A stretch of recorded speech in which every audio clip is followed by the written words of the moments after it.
Kaya boss, project update tayo ng Centrina, Calambalago na project. Yan na, kabit na tayo ng granite. Nabutasan na natin yung granite. Epoxy AMB. Yan, butas na yan. Ayun ang nilagyan ko ng design. Kumbaga nilagyan ko ng sariling coat. Ayan, pwedeng strip light. Nilagyan tayo strip light at may pin light. Yan na. Project update tayo ng Amaya Escape, Calambalago na project. Ayan, and then ito, yung canopy. Yan, same na lang din yung canopy niya. Yung canopy niya. Action na siya dito.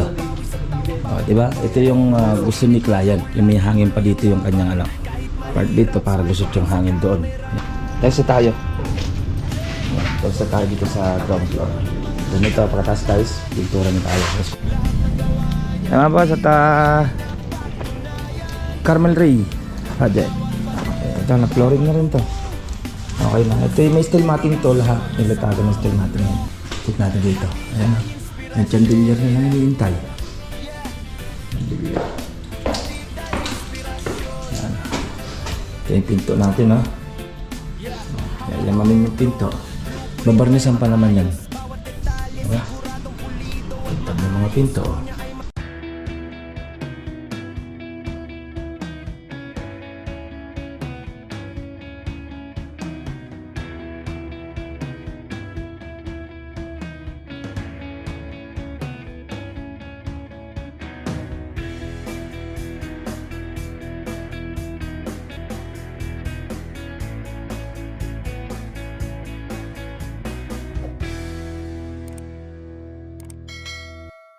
Yan ba sa good morning, project update tayo ng Centrina, Calambalago na project. Kabit tayo natin PVC panel.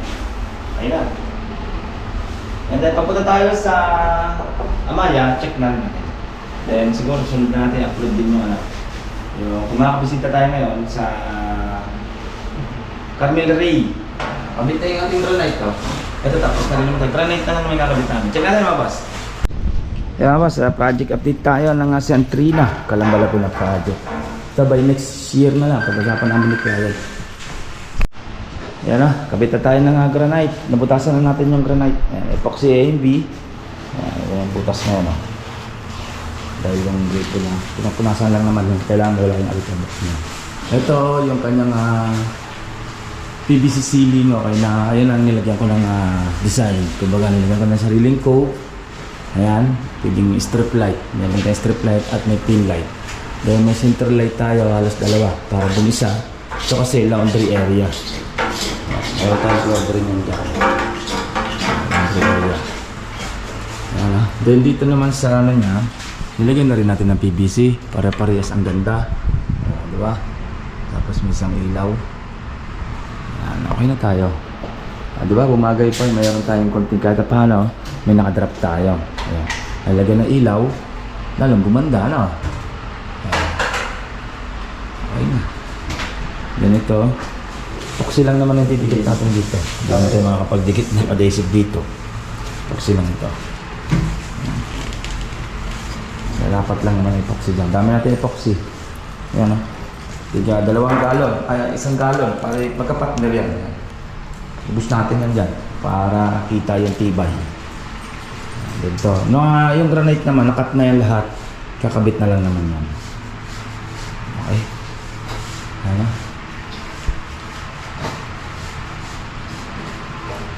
Kabit na tayo ng granite. Ito yung lababo naman. Nakabit na to kahapon. Iipit lang naman natin to. Yung granite nito nandito sa ibabaw. Iipit na lang naman natin. Para, ayan, di na ito gagalaw. Nakapix na to. Okay.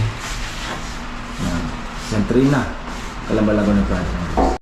Ayan boss, check naman natin sa Amaya Escape ng Calambalago na project. Nagpatalisa tayo sa ground floor doon. Update ko kayo pag nandun naman ako. Ayan boss, dito naman tayo sa Amaya Escape ng Calambalago na project. Check na rin naman pala natin yung puntahan ko na lang ngayon yung Carmel Ray para makakuha na rin natin ng upload. Check natin to. Ayan na. Project update tayo ng Amaya Escape, Calambalago na project. Natanggal na yung forma dito. Nahakot na yung forma nito, nandun na sa may Santo Tomas na. Wala na tayong kalat. Pinaiwan na lang natin itong mga scaffolding para itukod dyan sa mga beam. Ayan, okay na tayo. Ayan, naghahalo sila para sa ating tiles natin sa ano. Ayan, okay na siya. Nireduce namin yung isang beam na yan para yung kesame niya diretso. Then dito naman nilalagay na yung lock dito sa pintuan, ang doorknob. Binilihan muna natin samantala. Ayan. Ayan.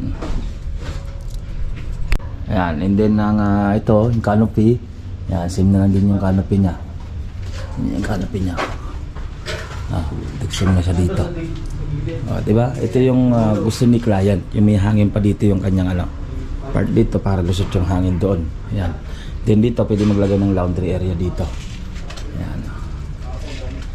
Dito, okay na tayo dito sa ating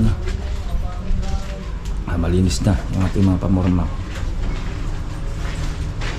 Okay na. Ito nakaabang naman to sa hollow blocks. Structural lang naman yung ginagawa namin dito. Ayan. Tiba, ka-steady tayo. Okay, ito yung sa terrace. And then floor drain, meron din tayong floor drain dito. Ayan, terrace tayo. Yung mga naman yan, mga ilaw. Ayan, terrace niya dito. Dito magkakaroon ng sariling kesame. And then sarili din naman yan dito. Okay, check natin ito. Test tayo. Ayan, test tayo dito sa ground floor. Then ito, pagkatas guys, pintura na tayo. Tapos konti na lang. Ito na lang, magbinil lang naman ikakabit natin dito. Check na rin natin dito sa sa second floor. Ito yung upload na rin naman natin sa second floor. Ito release na lang naman natin dito.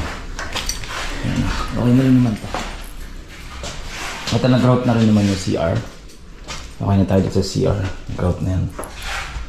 Ito, halos finish na tayo dito. Ayan, concrete slab natin. Ayan, okay na tayo dito. Ito yung project natin. Amaya Escape. Amaya Escape, Kalambalago ng project. Yan, mas papunta naman ako ng Carmel Ray. Check ko naman yung Carmel Ray ng Kalambalago ng project. Upload na rin natin. Ayan. At update ko kayo pag nandun naman ako sa Carmel Ray. Yan mga boss, dito tayo sa Carmel Ray na. Yan, Carmel Ray, Kalambalago ng project. Pero dito pa tayo sa way, sa kalsada pa tayo. Check natin yun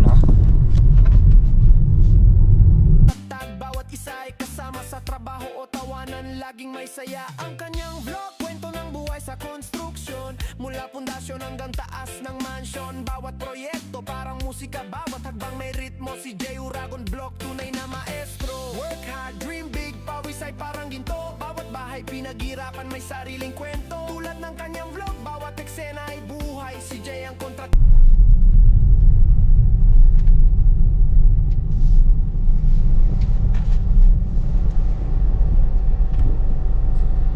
Yan ba yung project natin Carmel Ray. Nagpa-flooring na yan dyan. Check natin. Flooring sa living area and then sa kitchen na rin kasama natin. Okay. Yan ba sa Carmel Ray project. Okay, ito na flooring na rin to. Okay na. Ito yung may steel matting to lahat. Nilatagan ng steel matting yan. Hindi natin nakukuha na pero meron to sa natin sa Facebook page, yung short video. Yan. Nataga ng steel matting. Ito yung ibang steel matting. Yun, may panatirang kapiraso. Ang nagamit namin steel matting dyan, mga 10. 11 pala, 11. 11. Ang laki lang naman ng steel matting 4x8. Yan. Ito na lang pupuruan. Tapos yan, okay na rin naman yung nandun. Tug natin dito sa likod. Yan, dito okay na. Nalagyan ito. Ito naman, para renovate ni client naman ito. Lalagyan ng CR. Hindi, may CR na to. Toilet. Lalagyan na pala shower. Tapos sasagad na yung tiles niya. Yan, okay na to. Ito naman yung pinuruan kahapon. Ito na lang naman isa. Puruan. Kapraso na lang naman.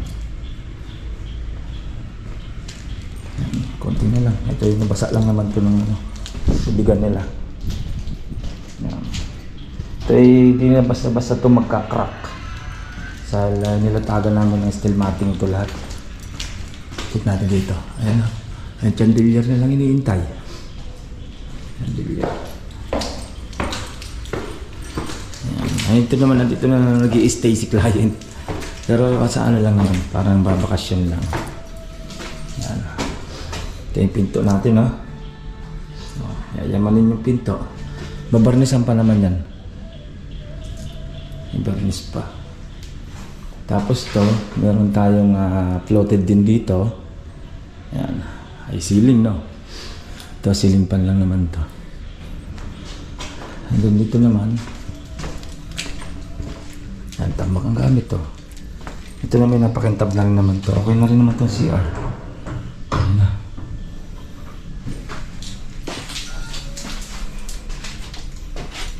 Okay na. Sliding din naman to. Yun, no? Sa loob na lang natin lalagyan ng lock. Ito naman, okay na rin naman. Oh. Diba? Kintab ng mga pinto, oh. Yan. Okay, ito yung may camera na rin ang nilagay sa client, oh. Ito yung project natin na Carmel Ray, Calamba, Laguna. Yan ba, yan natin konting pasilip sa ating tatlong project ng Century na Calamba, Laguna, Amaya Escape, then itong Carmel Ray ng Calamba, Laguna. Okay, okay, ingat-ingat tayo mga boss. Bye-bye. Ito pong J. Uragon Vlog, napakaganda po ng channel na ito, no? Tungkol po ito sa construction. Actual construction po ang channel na ito, no? Pag pinanood nyo po ito, panalo po kayo sa channel na ito. Napakaganda po ng mga video niya. Lalo na pong magaganda, no, yung mga iba't ibang design niya.